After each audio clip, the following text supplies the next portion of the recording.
way to an undisclosed racetrack with the Corvette C8 completely in this trailer right here. I gotta get my own trailer. I just picked this one up for the time being, but I am just so excited about this. I'm not gonna disclose where we're going quite yet, but you will see in the next episode. But anyways, though, I'm making this quick video here on the road because I'm getting so many messages and comments asking me about a statement that I said in a recent video, and I really want to break it down. And I do want to show you a clip that wasn't aired, that was part of my actual one-on-one with the new C8 Corvette Z06 with the lead engineers, that being with Aaron Link and also Tadge, where we learned something very unique that's not talked about regarding the Z06 and Z07 models. You can hear all the semis outside right now. We're actually at a truck stop, but I just had to pull over. It's freezing. I mean, you can hear the wind keep hitting the door. It is about,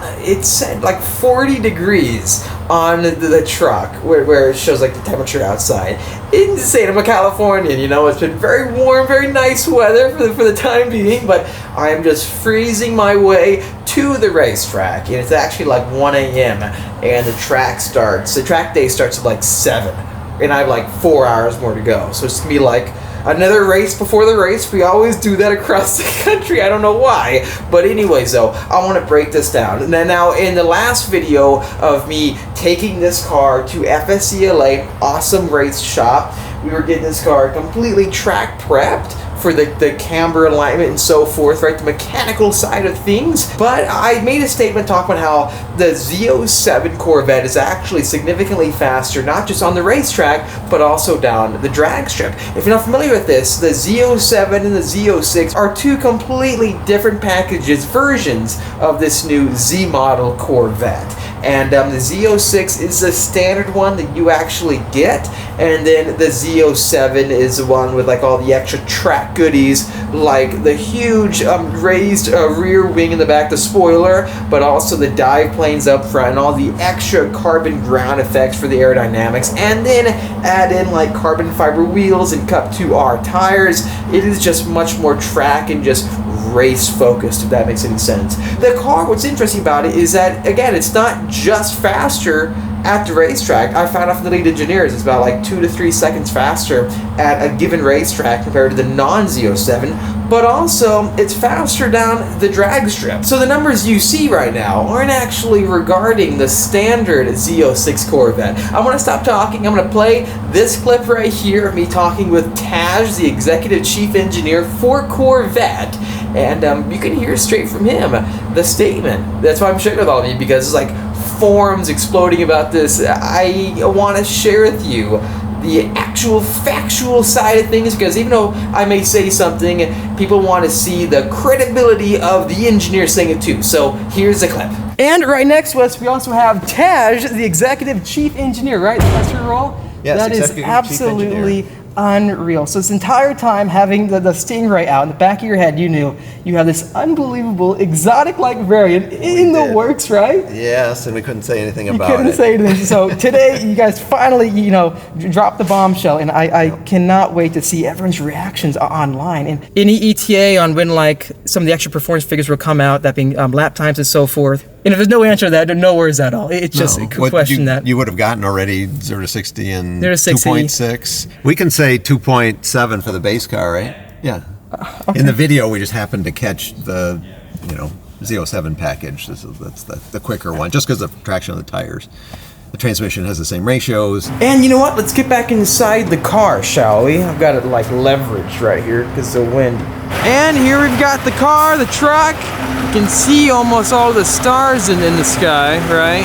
That is just so cool. Anyways, commenting about what Tadge said, what strikes me very interesting is that I honestly didn't think that the track-focused version of the new Z06, the Z07 model, would be faster than the normal Z06 down the drag strip, or just to 60, because if you look at the 2020 GT500, right, or just any of the new GT500s, the handling pack, actually no, the base model GT500s are the fastest down the quarter mile.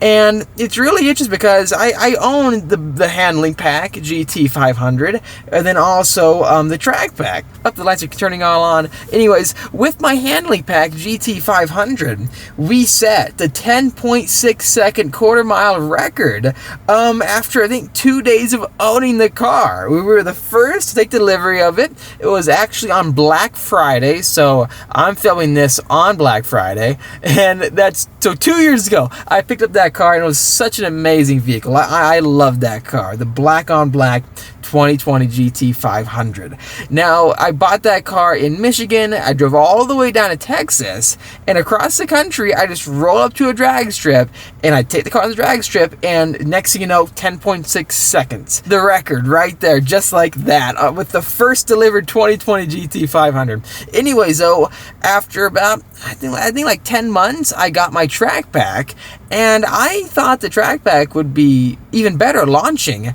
but I could not get the track pack to launch at all like the handling pack. No matter how many times I tested out, it just didn't seem like it wanted to hook out of the dig as good.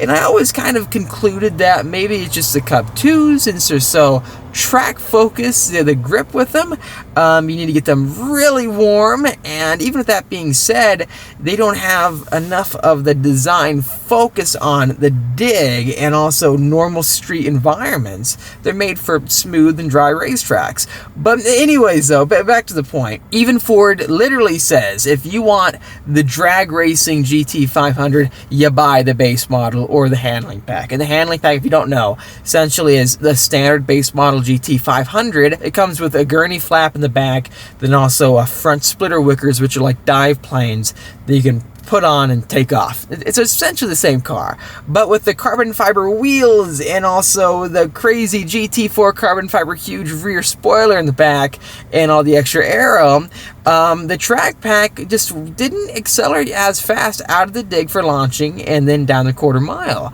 Plus, I believe the suspension was more stiff and tuned for the racetrack. I honestly didn't think the Z07 would be faster than the Z06 because having carbon fiber wheels, I was actually told that since carbon wheels are so light, they will spin faster when launching with launch control and it'll break traction easier. So I asked lead engineer Aaron Link about that, and here's what he said. If you were going to be a drag racing or a straight line enthusiast, you would get the normal Z06, right? And then if you want the track one, get this. Because I heard one thing, that having carbon fiber wheels on a drag car, since they weigh less, they can spin faster. Mm-hmm. So launching them out of the dig, they tend to lose the grip faster in spin. So would the base Z06 be faster to 60 than this, if that's true? No, actually, in all our testing so far, the Z07 is faster out of the hole 0 to 60. It's the grip of the tire. I gotcha. So cut too hard, then that makes sense. Yeah, the wheel mass doesn't really come into play. It's more just the tire doesn't really lose grip. So I guess that is not actually a thing. I was told that by a lot of people, and I believed it, and it even makes sense to me. It may be a thing for the GT500, but it's just the Cup 2Rs are so sticky on the Z07 that it's able to just launch a lot harder out of the dig. Well, not a lot harder, a tenth of a second. So if you're really worried about it, if you want the fastest one in every single regard, you get the carbon wheels and the Z07 package and maybe like a 1LT or 2LT, the lightest spec, and you're all good. Going down the quarter mile and getting 10.6 seconds, that's surprising too, because you would think the extra drag from all the extra downforce of the Z07 would slow it down, but it doesn't seem like it does. Maybe one reason why the track pack GT500 was slower out of the dig for launch control than the normal one in comparison to the Corvettes is that since the Mustangs are front engine, they don't have all the extra weight behind them always helping them out. So if you consider having all the weight behind you in the Z06, right between the front and the back tires, it makes sense why they can make these cars launch so well. 2.6 is incredible for a rear-wheel drive car, but the 345s are definitely helping on those 21-inch wheels, right? So in summary, it is interesting how even down the quarter mile with all the extra dive planes up front and the big spoiler, the Z07 is just the faster car. It's a faster car in every single way. And I'm very impressed about it because that means that it's not a compromised vehicle, whereas if you want drag racing, you buy this variant and not the other one.